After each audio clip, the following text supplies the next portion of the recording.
Every person जिसको थोड़ा सा भी इंटरेस्ट होगा in horror, they have definitely heard about the Annabelle doll. एक ऐसी डॉल जो दुनिया की सबसे टॉप लिस्ट में आती है when it comes to the most cursed and haunted objects. एक ऐसी डॉल जिसने रियल लाइफ के अंदर भी अपने कर्स के चलते एक रियल पर्सन, एक रियल ह्यूमन बीइंग की भी जान ले ली थी। एनाबेल एक्चुअली में डॉल का नाम नहीं था। Annabelle was the name of the devil child who was possessing that doll, जिसने एक रैगडी डॉल को पोजेस किया हुआ था जो कुछ इस टाइप से दिखती थी। एंड ये एक बहुत ही ज्यादा कॉमन डॉल हुआ करती थी। मूवी के अंदर जो पोर्सिलिन की ये स्केरी सी डॉल दिखाई गई है, this is just a prop जिसको मूवी के लिए इतना ज्यादा स्केरी बनाया गया था। रियल लाइफ के अंदर इस डॉल का एनाबेल के कर्स से रिलेटेड कोई भी लेना देना नहीं है। इनफैक्ट एनाबेल की ओरिजिनल मूवीज के अंदर ऐसे काफी सारे सीन्स डिपिक्ट करे गए हैं जो रियल लाइफ में कभी हुए ही नहीं थे। उनको बस मूवी का प्लॉट बेटर करने के लिए दिखाया एंड बनाया गया था। लेकिन अपनी रिसर्च के दौरान मुझे कुछ ऐसी भी चीजें मिली जो कि रियल लाइफ में हुई थी। मैं फर्दर इस वीडियो के अंदर इस डॉल को एनाबेल के नाम से ही प्रोनाउंस करूंगा ताकि आप लोग बीच बीच में एनाबेल एंड रैगडी डॉल के अंदर कंफ्यूज ना हो जाओ। I think it is enough of briefing. Now let's uncover the real curse story of Annabelle. The real Annabelle doll को एक मदर ने अपनी डॉटर को दिया था as a Christmas present. Name of the daughter was Donna, जो कि 28 years की एक नर्सिंग स्टूडेंट थी। डोना की मदर ने इस सिंपल सी दिखने वाली रैगडी डॉल को 1970s के टाइम के अंदर एक हॉबी स्टोर से परचेज किया था। And after that purchase the whole paranormal and cursed and haunted story of Annabelle slowly and eventually started to rise up. Donna को जिस टाइम पर ये प्रेजेंट मिला था वो अपनी नर्सिंग स्टडी को कंप्लीट कर रही थी एंड इसी वजह से वो अपनी मदर के साथ नहीं रहती होती थी परमानेंटली। डोना ने एंजी नाम के गर्ल के साथ एक अपार्टमेंट रेंट पे लिया हुआ था जो उसी की साथ नर्सिंग को स्टडी करती होती थी। जैसे डोना ने एनाबेल डॉल को अपने अपार्टमेंट में छोड़ा, उसके तुरंत बाद से ही एनाबेल डॉल से रिलेटेड ही उन्होंने काफी सारी स्केरी एंड अनएक्सप्लेनेबल चीजों को नोटिस करना शुरू कर दिया था। जैसे उस डॉल ने अपनी पोजीशंस को थोड़ा थोड़ा शिफ्ट करना शुरू कर दिया था। एट फर्स्ट एनाबेल की ये सारी मूवमेंट्स काफी ज्यादा सटल थी एंड गौर से देखने के बाद ही उन्हें समझ आता था कि ऐसा कुछ हुआ है। इसी वजह से उन दोनों ने ज्यादा ध्यान नहीं लगाया इस चीज पर and they thought that wind या वाइब्रेशंस की वजह से उसकी थोड़ी बहुत पोजीशनिंग बदल गई होगी। It is no big deal. लेकिन जैसे जैसे उनकी मॉम का वो प्रेजेंट उनके साथ काफी टाइम तक रहा, those movements started to become much more noticeable. Like ये चीज अब इतनी ज्यादा हॉरिफाइंग होती जा रही थी कि जब भी डोना एंड एंजी एनाबेल को किसी पर्टिकुलर रूम के अंदर भी छोड़कर जाती थी ना, तब उनको एनाबेल उस अपार्टमेंट के उस रूम के अंदर कभी भी नहीं मिलती थी जहां पर वो लोग उसे छोड़कर जाते होते थे। एंड फर्क नहीं पड़ता था कि दिन का टाइम हो या फिर रात का टाइम हो, उन्हें एनाबेल डॉल की ये अजीब अकरेंस हमेशा देखने को मिलती ही रहती थी। इवन दैट डॉल समटाइम्स जब डोना के रूम के अंदर ही होती थी तब उनके रूम का दरवाजा सडनली एंड मैजिकली समहाउ बंद हो जाता था अपने आप से, इवन दो कीज डोना के पास ही रहती थी हमेशा। एंड एनाबेल के हॉरिफाइंग सीन्स एंड नजारे यहीं पर ही नहीं रुके थे। समटाइम्स एनाबेल डॉल उनको अपने आर्म्स एंड लेग्स को भी फोल्ड करते हुए नजर आना शुरू हो गई थी, जबकि जब डोना ने एनाबेल के हाथों एंड पैरों को खुद से जब फोल्ड करके पहले देखा था तब ऐसा हो ही नहीं पा रहा था because of its shape. Unfortunately अब ये सारे स्केयर्स अब एक बहुत ही ज्यादा ट्रेजिक स्टेज पर आ चुके थे आफ्टर कपल ऑफ मंथ्स, जिसके अंदर डोना एंड एंजी के अब पीठ पीछे ही नहीं बल्कि उनके सामने भी कभी कभार एनाबेल डॉल काफी ज्यादा अग्रेसिव होती हुई उन्हें नजर आ जाती थी। लाइक कुछ ओकेजन्स पर तो उन्हें वो डॉल अपने पैरों पर ही खुद से खड़ी हुई नजर आना भी शुरू हो गई थी। एंड डाइनिंग टेबल के आसपास भी वो उन्हें लीन करती हुई नजर आती थी, कुछ इस मैनर में मानो जैसे वो उन्हें घूर रही हो उस किनारे से। इवन स्ट्रेंजर उन्हें वो कभी कभार नील डाउन पोजीशन के अंदर भी दिखाई देना शुरू हो जाती थी, विच वॉज क्वाइट इम्पॉसिबल अगर आप मैन्युअली उस डॉल के साथ ऐसा करने की कोशिश करते थे तो। उसके लेग्स इतने ज्यादा स्पंजी एंड फॉर्मी थे कि वो नील डाउन पोजीशन के अंदर स्टे कर ही नहीं सकते थे। एनाबेल्स के साथ ये हॉन्टिंग का सिलसिला इतना ज्यादा बढ़ चुका था, लेकिन अभी भी ये सिलसिला सिर्फ शुरू ही हुआ था। अभी आपको आगे ये भी पता चलेगा कि डोना एंड एंजी ने एनाबेल के स्पिरिट के साथ कैसे कांटेक्ट किया था एंड उसके पीछे की एक रियल स्टोरी भी है जो आपको अभी पता चलती जाएगी। तो वीडियो को एंड तक जरूर देखना एंड मेरे साथ बने रहना। इतना सब कुछ हो जाने के बाद कुछ दिनों के लिए like for about a week वो सारी हॉन्टिंग्स एक बार के लिए मानो जैसे थम सी गई थी, जिसके पीछे का कारण ऑब्वियसली डोना एंड एंजी को नहीं समझ आ रहा था, but they were getting relaxed कि शायद अब ये सब चीज़ें उनको वापस से देखने को नहीं मिलेंगी जो कुछ भी एंड जैसे भी हो रही थी पहले। But she was completely wrong and जिस दिन डोना ने ये साई ऑफ रिलीफ लेने की कोशिश करी थी, उसी रात को अपना सारा काम निपटाने के बाद जब वो अपने घर पर आई तो उन्हें अपने बेड के ऊपर एनाबेल डॉल पड़ी हुई दिखाई देती है, जिसको वो अपनी अलमारी के अंदर रखा करती थी after all that creepy mess जो भी उन्होंने फील एंड नोटिस किया था। बट इस रात जब वो आई तो सिर्फ एनाबेल डॉल ही वहां पर नहीं मौजूद थी, उसके साथ साथ कुछ मैसेजेस भी वहां पर पड़े हुए थे, वो भी पार्चमेंट पेपर के ऊपर लिखे गए हुए थे। इन सिंपल लैंग्वेज आप ज्यादा कंफ्यूज मत हो, आप पार्चमेंट पेपर को एक बटर पेपर से कंपेयर कर सकते हो, बट फर्क इतना है कि वो इतना ज्यादा स्मूथ नहीं होता बटर पेपर जैसा। उन मैसेजेस के अंदर रेड क्रेयॉन की मदद से लिखा गया था miss me, help us, help Lou etcetera. Lou जो था वो एंजी का फियांसे था and Angie obviously you know by now कि वो डोना की रूममेट थी। जिस टाइम पीरियड पर डोना को एनाबेल डॉल फिर से थोड़ा बहुत एक्टिव होती हुई नजर आ रही थी, वो वही टाइम था जब लू ने एंजी को विजिट किया हुआ था कुछ समय के लिए। फॉर्चुनेटली या फिर अनफॉर्चुनेटली लू एंजी के साथ रूम शेयर करने वाला था कुछ दिनों के लिए। Apart from this, do you know the other creepy thing जो इस इंसिडेंट के साथ उसी टाइम एड ऑन हो गई थी? डोना टोल्ड वेरी प्रिसाइजली कि उसने अपनी लाइफ के अंदर कभी भी पार्चमेंट पेपर खरीदा ही नहीं था। एंड एट दैट टाइम जब एनाबेल के वो मैसेजेस डोना को मिले, उस टाइम पर उसके रूम में या एंजी के रूम में या उसके अपार्टमेंट में कहीं पर भी कोई भी क्रेयॉन्स भी नहीं रखे गए थे। डोना एंड इवन उनकी रूममेट एंजी ने इतना कुछ फेस कर लिया था एनाबेल से रिलेटेड, बट स्टिल उन्होंने कभी भी एनाबेल को थ्रो अवे करने के बारे में कभी सोचा भी नहीं था एंड ना ही कभी किया भी था। अनलाइक द मूवी जिसके अंदर दिखाया गया था कि एनाबेल डॉल को होल्ड करने वाला कैरेक्टर उस डॉल के अग्रेसिव बिहेवियर के कारण उसको काफी बार डंप करने की कोशिश करता है, बट स्टिल वो कभी भी सक्सेसफुल नहीं हो पा रहा था इस चीज में। डोना ने एड एंड लॉरेन वॉरेन को यह भी बताया कि एनाबेल ने कभी उन्हें ऐसा कुछ हार्म नहीं पहुंचाया था, उसे बस ये फील होता था कि वो उनसे बस कुछ बातें करने आई है एंड उनके साथ थोड़ा बहुत अपना प्लेफुल टाइम स्पेंड करने आती होती थी। एंड इसी वजह से इसी चक्कर में उन्होंने कभी भी एनाबेल को थ्रो करने का डिसाइड किया ही नहीं था। एंड वैसे भी डोना के हिसाब से ये डॉल कितनी ज्यादा हॉन्टेड या कर्स थी,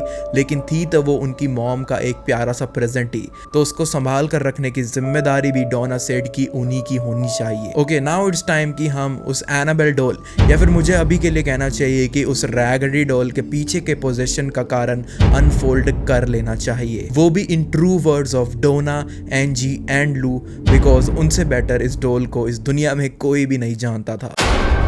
आफ्टर द नाइट जब डोना को एनाबेल के पास वो नोट्स देखने को मिले थे, उन सब चीजों को हमेशा की तरह एज ऑलवेज फिर से इग्नोर करके रेस्ट करने चली गई, बिकॉज उनका प्रोफेशन भी काफी ज्यादा टायरिंग था एंड उन्हें इतनी ज्यादा चीजें एक्सप्लोर करने का टाइम नहीं मिलता होता था। लेकिन the next night she notices something जब उन्हें और उनकी रूममेट को एक ऐसा एक्शन लेना पड़ ही जाता है जिसके अंदर दे फाइनली डिसाइड्स कि वो एक मीडियम के थ्रू एक सियांस करवाएंगे एनाबेल डॉल के लिए। बेसिकली आप सियांस को एक अटेम्प्ट मान सकते हो to connect with the dead and in simple language आप इसको एक रिचुअल टाइप चीज कंसीडर कर सकते हो। बट ऐसा क्या हुआ था एक्चुअली अगली रात को जिसकी वजह से उन्हें ऐसा डिसीजन लेना पड़ ही गया था? डोना ने जिस रात को वो नोट्स ढूंढे थे उसके अगली रात को उनका बिल्कुल सेम शेड्यूल रहता है एंड वो बिल्कुल उसी टाइम पर वो घर वापस आती हैं जिस टाइम पर पिछली रात को वो वापस आई थी। एंड दिस नाइट उनको एक और भी बहुत ज्यादा क्रीपी चीज देखने को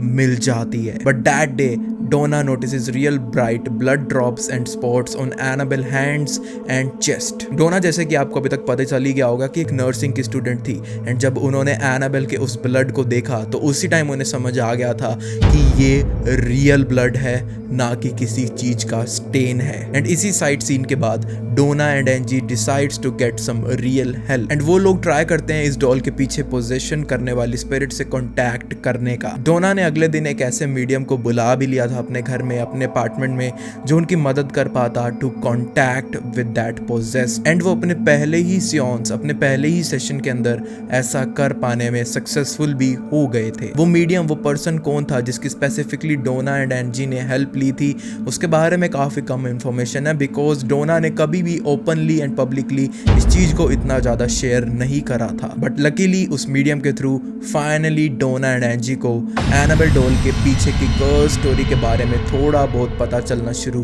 हो जाता है। उस सेशन के दौरान डोना बताती हैं कि उन्होंने फर्स्ट टाइम पर एनाबेल को अपने आसपास इतना ज़्यादा फील किया। एंड जब उस मीडियम ने उस डॉल के साथ कांटेक्ट करने की कोशिश करी तो सारे राज भी अनफोल्ड होते हुए नजर आ रहे थे। सबसे पहले तो उन्हें उस स्पिरिट का नाम पता चलता है जो कि ऑब्वियसली था एनाबेल। उसके बाद डोना एंड एंजी को पता चला कि Annabelle was a 7-year-old girl जो सालों पहले इसी सेम जगह पर रहा करती थी जहां पर आज डोना एंड एंजी का अपार्टमेंट है। बस फर्क इतना आ गया है कि अब यहाँ पर ये अपार्टमेंट्स बन चुके हैं, लेकिन पहले के टाइम में ग्रीन फील्ड्स हुआ करते थे। एनाबेल के स्पिरिट ने उस मीडियम को एग्जैक्टली ये तो नहीं बताया कि उसकी डेथ किस ईयर के अंदर हुई थी, लेकिन श्योरली उसने ये तो रिवील कर दिया था कि उसकी डेथ किस तरीके से हुई थी। इट इज़ बिलीव दैट कि वो 7 साल की छोटी सी एंड इनोसेंट सी बच्ची एक ब्रूटल व्हीकल कोलिजन एक्सीडेंट में मारी जाती है। एंड कोलिजन इतना ज़्यादा डेंजरस साबित होता है कि just after the collision Annabelle कभी वापस खड़ी ही नहीं हुई एंड उसकी ऑन स्पॉट डेथ हो गई थी। एंड एनाबेल ने उस मीडियम को ये भी बताया कि जिन लोगों ने उसको हिट किया था, जो लोग उसकी डेथ का कारण थे, उन्होंने एनाबेल की बॉडी को उठाया एंड उस ग्रीन फील्ड के अंदर छोड़कर चले गए जब तक कि आस पड़ोस के लोगों ने उसकी बॉडी को डिस्कवर नहीं कर लिया था। एनाबेल की सैड स्टोरी सुनने के बाद out of compassion Donna and Angie ने एनाबेल को ऑफर किया to live forever with them in the body of this doll and Annabelle also happily agreed to this offer. एक चीज पॉइंट आउट करना चाहूंगा कि मुझे अपनी रिसर्च के दौरान ये भी पता चला था कि मूवी के अंदर ऐसा कोई पर्टिकुलर मीडियम एंड सियोन्स वाला सीन दिखाया ही नहीं गया है। बट आया कैसे ये सीन अगर मूवी के अंदर होता तो ऑडियंस इस स्टोरी से, एनाबेल की स्टोरी से और भी ज्यादा इंपॉर्टेंटली कनेक्ट कर पाती। एनीवेज आपको याद ही होगा कि मैंने आपको जस्ट वीडियो के अंदर थोड़ी देर पहले ये बताया था कि जब एनाबेल ने डोना के लिए एक रात नोट्स लिखे हुए थे तो उसके अंदर एक नोट था जिसके अंदर लिखा हुआ था हेल्प लू। एक्चुअली उस नोट के पीछे काफी ज्यादा डिस्टर्बिंग स्टोरी है जिसको सुनकर आपको पता चल जाएगा कि वो कोई रैंडम मैसेज नहीं था, वो एनाबेल की वार्निंग थी लू को। लू जब डोना एंड एंजी के अपार्टमेंट में कुछ दिनों के लिए रूम शेयर करने आया था तो उसकी पहली ही रात उसके लिए नाइटमेयर बन जाती है बिकॉज ऑफ एनाबेल। आप ये भी कह सकते हो कि लू ने अपनी लाइफ का one of the most cursed moment suffer किया था उस दौरान। उसी same night when Lou was sleeping very deeply, वो अचानक अपनी डीप स्लीप से उठ जाता है एंड अपनी नींद से जागने के तुरंत बाद ही वो नोटिस करता है कि ना ही वो बोल पा रहा था एंड ना ही वो अपने हाथ पैर हिला पा रहा था। Suddenly he was in the state of most critical sleep paralysis and तभी उसी स्टेट में वो नोटिस करता है उसी एनाबेल डॉल को अपने पैरों की तरफ, जो धीरे धीरे इवेंचुअली उसकी चेस्ट तक आ चुकी थी। एनाबेल ने लू को बहुत ज्यादा ब्रूटली स्ट्रैंगल करने की भी कोशिश करी एंड वो इस चीज में कामयाब भी हो जाती है। एंड लू को उसने इतना ज्यादा पेनफुली स्ट्रैंगल कर दिया था कि वो ऑन पॉइंट ही बेहोश हो जाता है। नेक्स्ट सुबह जब लू उठा तो उसे पता चल गया था कि जो चीज भी उसने उस रात एक्सपीरियंस करी थी वो शायद उसका एक सपना नहीं था, शायद वो स्लीप पैरालिसिस की स्टेट में भी नहीं था, शायद सच में सब कुछ वो रियल था जो कुछ भी उसने फील किया। बिकॉज जैसे ही वो उठा तो उसे अपने गले के अंदर थोड़ा थोड़ा दर्द फील हो रहा था एंड कुछ स्ट्रेंगल के मार्क्स भी थे उसके गर्दन के अराउंड में। लू को एनाबेल डॉल उसी टाइम से पसंद नहीं थी जिस टाइम पर उसने डोना एंड एंजी के अपार्टमेंट में अपना पैर रखा था एंड दैट्स व्हाई शायद वो अपने इसी डिसीजन की मदद से इतने ज्यादा नाइटमेयर्स एक्सपीरियंस कर रहा था। नेक्स्ट डे वो तीनों डिसाइड करते हैं कि लू तो अब आ ही गया है तो क्यों ना एक शॉर्ट ट्रिप को प्लान करा जाए। एंड लू ने अपना ये एनाबेल वाला एक्सपीरियंस डोना एंड एंजी के साथ अभी तक शेयर नहीं करा था जिस टाइम पर उनका ये प्लान बन रहा था। हाउएवर जब डोना एंड एंजी अपने अपार्टमेंट के लॉबी एरिया में बैठकर मैप्स को देख रही थी अपनी ट्रिप की फाइनल डेस्टिनेशन प्लान आउट करने के लिए, इतने में ही लू जो डोना के रूम के पास से गुजर रहा था वो नोटिस करता है कि डोना के रूम से काफी वियर्ड रसलिंग टाइप नॉइजेस आ रही है एंड इसी वजह से लू धीरे धीरे डोना के रूम के डोर को अप्रोच करना करना शुरू कर देता है। ऑब्वियसली उसे पता था कि डोना के रूम में कोई भी नहीं हो सकता, बिकॉज डोना एंड एंजी तो लॉबी के अंदर बैठकर मैप्स को देख रही थी। लू अब उन आवाजों को ध्यान से सुनने के लिए अपने कानों को डोना के डोर पर ही लगा लेता है, एंड जब तक वो आवाजें रुक नहीं गई थी लू बिल्कुल उसी पोजीशन में रहता है। एंड जैसे ही वो आवाजें रुक गई थी वो फटाफट कमरे के अंदर एंटर करता है, कमरे की लाइट्स ऑन करता है, एंड लाइट्स ऑन करते ही सिर्फ एक ही चीज को नोटिस करता है कि डोना के रूम में सिर्फ एनाबेल डॉल एक किनारे के अंदर पड़ी हुई है, एंड उसके अलावा वहां पर कोई भी नहीं था। उस डॉल को देखकर लू थोड़ा बहुत गुस्से के अंदर भी आ गया था, बिकॉज ऑफ द नाइटमेयर्स जिसको उसने पिछली ही रात को एक्सपीरियंस किया था एनाबेल की वजह से। वो ये भी नोटिस करता है कि एनाबेल डोना के रूम में काफी ज्यादा वियर्ड से पोजीशन के अंदर एक किनारे के अंदर पड़ी हुई थी। लू फॉर सम रीजन उसी एनाबेल डॉल की तरफ धीरे धीरे चलना शुरू कर देता है, लेकिन जैसे ही उसने ऐसा करना शुरू किया लू रियलाइजेस एंड सेंसेस कि उसके पीछे कोई खड़ा है। वो इसी चक्कर में बहुत तेजी से पीछे की तरफ घूमा, लेकिन वहां पर कोई भी नहीं था।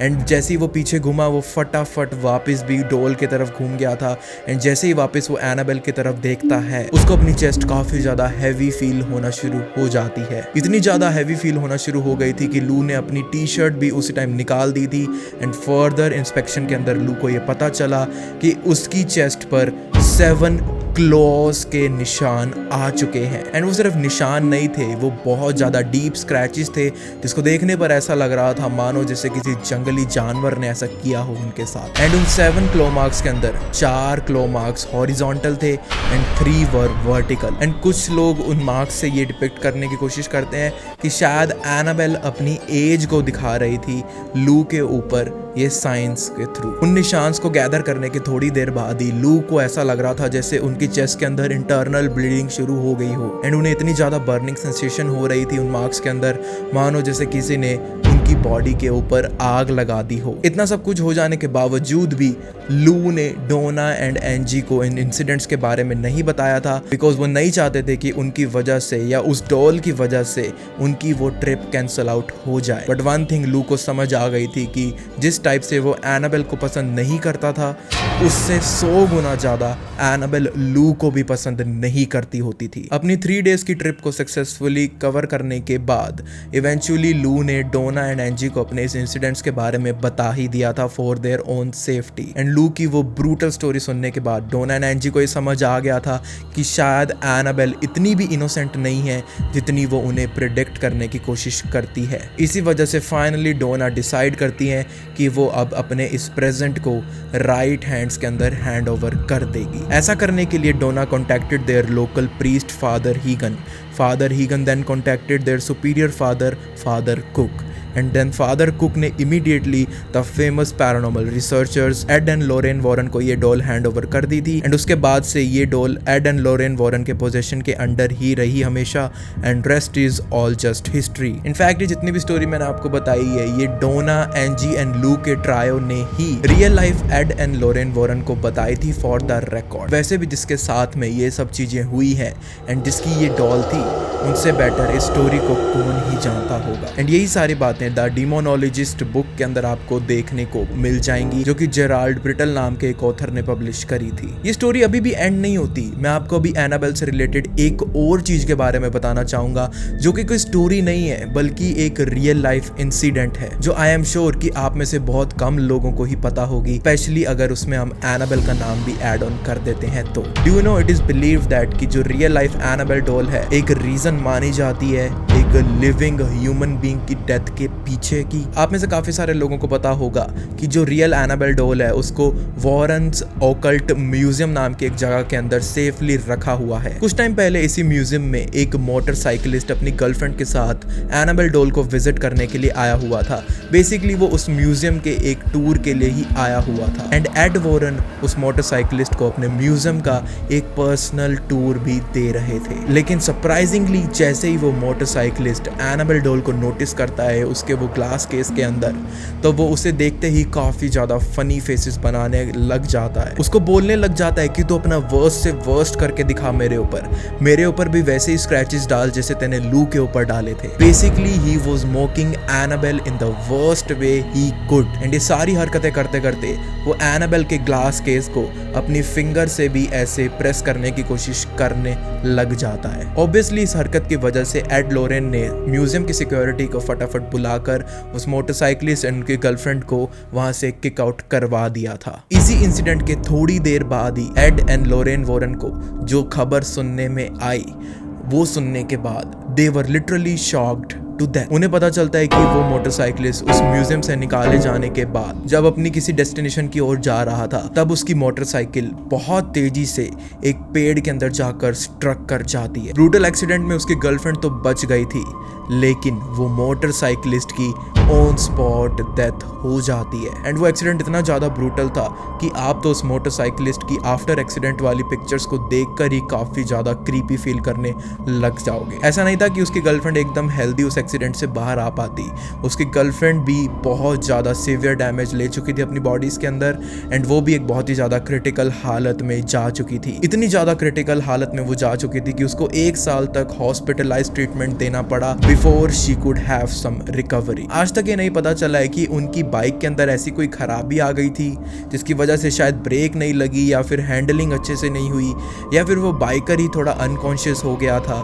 इस चीज़ के पीछे का, इस एक्सीडेंट के पीछे का रीज़न आज तक किसी को भी अच्छे से नहीं पता चला है। बट आई डोंट थिंक कि एक बहुत बड़ा कोइंसिडेंस था कि just after challenging the Annabelle doll and taking a curse from that museum, उनके साथ कुछ वैसा हो जाता है। अगर आप भी कभी फ्यूचर में वॉरेन्स म्यूजियम को विजिट करने जाओ, तो make sure that you are respectful to all the powers present out there. Otherwise शायद आपको भी पता चल चुका है कि आपके साथ क्या क्या हो सकता है। Now that doll has flimsy legs. Yeah. If you try to stand it up, you can't. But I've seen that doll stand. I've seen a lot of things happen around that doll. There'd be knocking sounds. They'd see flashing lights in their bedroom at night, shooting across the room. The bed would shake a little bit. It would get icy cold. They'd hear whispering, which we call magic whispering. We went to the apartment. Exorcism was performed immediately over the people, the 3 people, and the apartment. I brought that doll back to my museum. I hope आपको Annabelle की original origin story सुनने के बाद काफ़ी ज़्यादा creep out वाली feeling आई होगी, and आपको आई होप ये स्टोरी अच्छे से समझ भी आ गई होगी। इस वीडियो के लिए मैंने बहुत ज़्यादा मेहनत करी है, बहुत ज़्यादा रिसर्च करी है, इसलिए मैं इस वीडियो का लाइक एम भी थोड़ा ज़्यादा रख रहा हूँ। एंड इस वीडियो का लाइक एम है 3000 लाइक्स। प्लीज़ कर दो, आई नो कर दोगे। 3000 likes, that's it. Like, share and comment करने के बाद आप चैनल को सब्सक्राइब करना मत भूल जाना। अगर आप ऐसी और भी thriller, mysterious and horror videos देखना चाहते हो तो आप बस इतना सब कुछ कर दो, एंड बाकी सब आप मेरे पर छोड़ दो।